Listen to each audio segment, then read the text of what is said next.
അന്തിക്രിസ്തു അല്ലെ എതിർ ക്രിസ്തു എന്ന് പറയുന്ന ഈ അരാജകത്വത്തിന്റെ ശക്തി കടന്നു വരുന്നതിന് തൊട്ടു മുമ്പ് ഉണ്ടാകുമെന്ന് അപ്പസ്തോലൻ പ്രവചിക്കുന്നത് എന്താണ്? വിശ്വാസത്യാഗം. ആ വിശ്വാസത്യാഗം. അപ്പൊ അതുകൊണ്ട് ശ്രദ്ധിക്കണം, ഈ എതിർ ക്രിസ്തു ഒരു വ്യക്തിയായി വരുന്നതിന് മുമ്പ് എതിർ ക്രിസ്തു ഒരു കൾച്ചറായിട്ട് പ്രത്യക്ഷപ്പെട്ടിട്ടുണ്ട്. എതിർ ശാസ്ത്രബോധം ഉണ്ടായാൽ ഉടനെ ദൈവത്തെ തള്ളി പറയണം. ഇതെന്താണ്? ഇതാണ് സ്പിരിറ്റ് ഓഫ് ആന്റി ക്രൈസ്റ്റ്. ഈ അന്തിക്രിസ്തുവിന്റെ സ്പിരിറ്റാണിത്. എന്താണിത്? ദൈവവുമായിട്ട് ബന്ധപ്പെട്ട എല്ലാറ്റിനെയും എതിർക്കും, പുച്ഛിക്കും, കളിയാക്കും.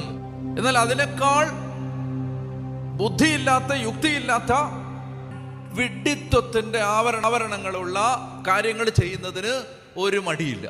അതിനൊന്നും ഒരു കുഴപ്പമില്ല.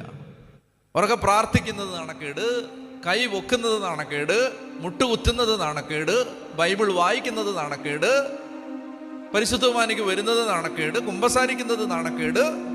Spirit of anti Christ.